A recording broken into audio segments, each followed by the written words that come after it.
નમસ્કાર વહાલા વિદ્યાર્થી મિત્રો, આજના આ વિડીયોમાં આપણે જોવાના છે ધોરણ 11 ગુજરાત વિષયના મોસ્ટ આઈએમપી પ્રશ્નો, એક ગુણના જે હેતુલક્ષી પ્રશ્નો અને એક વાક્યમાં પૂછાય તેવા દરેકે દરેક પ્રશ્નો આજના આ વિડીયોમાં જોવાના છીએ.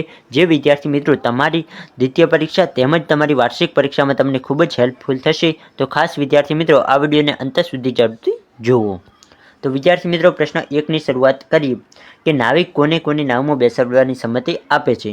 તો સંમતિ કોને કોને આપે છે? તો કે સીતા, લક્ષ્મણ અને વિશ્વામિત્ર ઋષિને નાવમાં બેસાડવાની સંમતિ આપે છે. બીજો પ્રશ્ન છે કે કવિ શ્રીરામને કેવા કહ્યા છે? તો કે શ્રીરામને શરણ અને અર્થાર્થ નિરાધારના આધાર કહ્યા છે. પછી છે પ્રશ્ન નંબર 3 કે અલી ડોસાને એ જગ્યાએ બેસવાનો કેટલો અનુભવ હતો? તો કે 5 વર્ષનો તેમને અનુભવ હતો. ખાસ વિદ્યાર્થી મિત્રો, અહીં જેટલા પણ પ્રશ્નો આપવામાં આવે છે તે ખાસ મોસ્ટ ઇમ્પોર્ટન્ટ પ્રશ્નો કહી શકાય એવા છે, તો દરેકે દરેક પ્રશ્નોને એકવાર જરૂરથી વાંચી લેવા. પોસ્ટ ઓફિસ પાઠના લેખકનું નામ શું છે? જો તમને આવડતું હોય તો તમે કોમેન્ટ બોક્સમાં જણાવી શકો છો. તો શું જવાબ આવશે? ગૌરીશંકર જોશી. 5મો પ્રશ્ન છે અમૃતાને સૌ શું કહીને બોલાવતા હતા? તો અમૃતાને સૌ લોકો શું કહીને બોલાવતા હતા? તો કે અમુ કહીને બોલાવતા હતા. પછી છે પ્રશ્ન નંબર 6 કે નગરમાં આગ લાગવાથી કોણ ભય અનુભવતું નથી? તો કે નગરમાં આગ લાગવાથી કોણ ભય અનુભવતું નથી? તો કે પંખી હોય તે ભય અનુભવતું નથી. પ્રશ્ન નંબર 7 છે કે નગરમાં આગ લાગવાથી કોણ ભય અનુભવતું નથી? અહીં વિદ્યાર્થી મિત્રો માફ કરશો, બે પ્રશ્નો એકના એક આવી ગયા છે. પછી છે પ્રશ્ન નંબર 8 કે સુંદરીની શોધ એ કયો સાહિત્ય પ્રકાર છે? તો કે આત્મકથા. પછી છે પ્રશ્ન નંબર 9 વનમાં ચાંદલિયું ઉગ્યો કાવ્યમાં નાયક રોકવાની શા માટે ના કહે છે? તો કે વનમાં ચાંદલિયું ઉગ્યો કાવ્યમાં નાયક સાથે તેના મિત્ર પણ છે તેના કારણે રોકવાની ના પાડે છે. પછી છે પ્રશ્ન 10 કે નાયિકાને ચાંદલિયો કેવો લાગે છે? તો કે નાયિકાએ ચાંદલિયો સૂરજ ઉગ્યો હોય તેવું લાગે છે, અર્થાત ઉગતો સૂરજ જાણે તેના માટે આશાનું કિરણ લઈને આવ્યો હોય તેવો તેમને ચાંદલિયો લાગે છે. પછી છે પ્રશ્ન 11 કે ચક્રવાકી ક્યાં છુપાઈ જાય છે? તો કે ચક્રવાકી વૃક્ષોની શાખાઓમાં છુપાઈ જાય છે. પ્રશ્ન 12 દિવસના કયા પ્રહારની વાત ચક્રવાક મિથુન કાવ્યમાં કેન્દ્રમાં છે? તો કે ચક્રવાક મિથુન કાવ્યમાં કેન્દ્રમાં સંધ્યાના મધ્ય પ્રહરની વાત કરવામાં આવી છે. પ્રશ્ન નંબર 13 છે કે જીભ દ્વારા કયા બે મોટા કાર્યો થાય છે? કે તો જીભ દ્વારા બોલવાનું અને સ્વાદ ચાખવાનું એ બે મોટા કાર્યો થાય છે. પ્રશ્ન નંબર 14 છે કે જીભ ગદ્યના લેખક કોણ છે? તો કે જ્યોતિન્દ્ર દવે છે. પ્રશ્ન નંબર 15 છે કે ધણ ક્યારે ઘર તરફ જાય છે? તો કે રાત્રિના સમય ધણ ઘર તરફ જાય છે. પછી છે ધણ બપોરે શું કરે છે? તો કે ધણ બપોરના સમયે વડ નીચે બેસીને વગોળે છે અને ઊંઘના ઝોકા ખાય છે. ધણ બપોરે શું કરે છે? તો કે ધણ બપોરના સમયે વડ નીચે બેસીને વગોળે છે. ફરીથી વિદ્યાર્થી મિત્રો, આ ટાઈપિંગ મિસ્ટેકના કારણે બે પ્રશ્નો એકના એક આવી ગયા છે. સંસ્થા ચલાવવા તૈયાર વિદ્યાર્થીઓએ અંતે શું કર્યું? તો કે સંસ્થા ચલાવવા વિદ્યાર્થીઓ નાના ભાઈની નજર ચૂકવીને ઓફિસની બહાર નીકળી ગયા. હવે વિદ્યાર્થી મિત્રો આગળ વધીએ તે પહેલાં ખાસ જણાવી દઉં કે જો તમારે દરેકે દરેક આઈએમપી પ્રશ્નોની પીડીએફ, આ મોસ્ટ ઇમ્પોર્ટન્ટ પ્રશ્નોની પીડીએફ જોઈતી હોય તો આ વિડીયોના ડિસ્ક્રિપ્શન બોક્સમાં તમને દરેક ધોરણ 11ના દરેકે દરેક પ્રશ્નોની આઈએમપીની પીડીએફ મળી જશે. આપણી વેબસાઇટ ઉપર તમે જશો, તેની લિંક મેં નીચે આપી દીધી છે, ત્યાંથી તમે દરેકે દરેક આઈએમપી પ્રશ્નો આઈએમપી પેપર સોલ્યુશન દરેકની પીડીએફ ત્યાંથી તમે ડાઉનલોડ કરી શકશો. તો આગળ વધીએ વિદ્યાર્થી મિત્રો, સમ્રાટ અશોકે કયા રાજ્ય પર વિજય મેળવ્યો હતો? તો કે કલિંગ રાજ્ય ઉપર. ખડગ મ્યાન કરીને હાથમાં શું ધારણ કર્યું? તો કે ખડગ મ્યાન કરીને સમ્રાટે હાથમાં ધર્મની છડી ધારણ કરી. પ્રશ્ન નંબર 21 છે કે રમણીકલાલનો વ્યવસાય શું હતો? તો કે રમણીકલાલનો ફોરેસ્ટ ઓફિસર હતા. ઉપરાંત સાગના ધંધાની 2 નંબરની શું હતી? તો કે મલબક કમાણી પર હતી. પછી છે પ્રશ્ન નંબર 22 કે રમણીકલાલના પરિવારમાં કોણ કોણ હતા? તો કે પત્ની, પુત્ર અને એક પુત્રી હતી.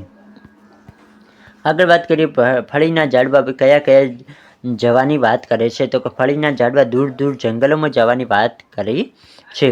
ઝાડવાને પોતાના ફળ અને છાંયો કોને આપવા છે? તો કે ઝાડવાને પોતાના ફળ અને છાંયો ખૂબ મહેનતથી જળ સિંચીને ઉછેરનારને આપવા છે. પછી છે વિદ્યાર્થી મિત્રો પ્રશ્ન નંબર 25 કે હરિને શી રીતે મૂલવી શકાય છે? તો કે હરિને કેવળ સાચી ભક્તિથી જ મૂલવી શકાય છે. મોસ્ટ ઇમ્પોર્ટન્ટ પ્રશ્ન છે, તો ખાસ વિદ્યાર્થી મિત્રો પાકો કરી લેવો. 14 ભુવનનો સ્વામી શી રીતે રાજી થાય છે? તો કે માનવી થોડી પણ સાચા હૃદયથી પ્રભુની ભક્તિ કરે તો 14 ભુવનનો સ્વામી રાજી થઈ જાય છે. જેને અધિકાર માટે શી શરત મૂકી છે? તો કે જેને અધિકારી પાસે એ શરત મૂકી હતી કે જીન એના ઘરમાં આવે એટલે અધિકારે બીજા કોઈ માણસને ઘરમાં નહીં આવવા દેવાનો. પ્રશ્ન નંબર 28 છે કે વધ સ્તંભ પર કોને જડી દેવામાં આવ્યા હતા? તો કે વધ સ્તંભ પર ઈસુ ખ્રિસ્તને જડી દેવામાં આવ્યા હતા. હું ચાહું છું કાવ્યના કવિ કોણ છે? તો કે ત્રિભુવન લુહાર. આગળ વાત કરીએ પ્રશ્ન નંબર 30 કે લેખકની શેરીમાં કઈ રમત ખૂબ જ પ્રચલિત છે?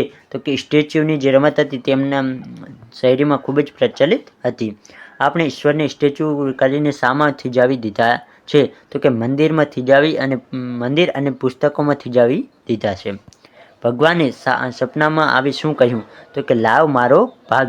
ભગવાને એવું સપનામાં આવીને કહ્યું. પછી છે પ્રશ્ન નંબર 33 કે ભગવાન પોતાનો ભાગ ક્યારે અને કેવી રીતે લેવા આવતા? તો કે ભગવાન પોતાનો ભાગ ખાવા રીતે એ છાનામાના આવતા હતા. પ્રશ્ન નંબર 34 છે કે નીલાએ મામાને ઘરે જઈને મીના પાસેથી કેવા સાજન શણગાર શીખી લીધા?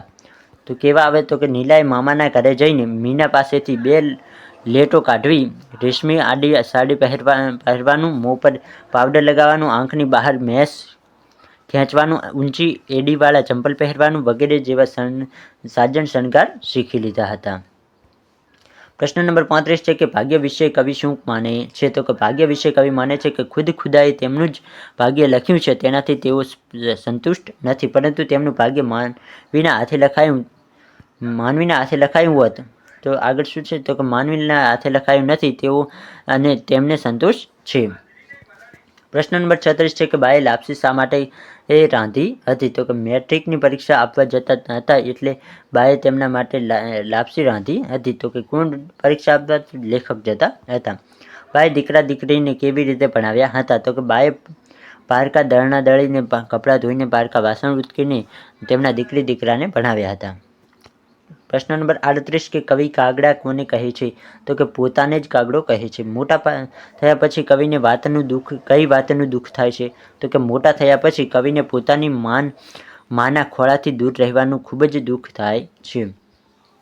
પ્રશ્ન 40 છે કે આપણામાં કેવી મનોવૃત્તિ દ્રઢ થઈ ગઈ છે? તો કે આપણે પરાધીન થઈ ગયા છીએ કારણ કે આપણી ભલાઈના કામ આપણે જાતે જ ન કરી શકીએ, એ તો સરકાર જ કરી શકે એવી મનોવૃત્તિ આપણામાં દ્રઢ થઈ ગઈ છે.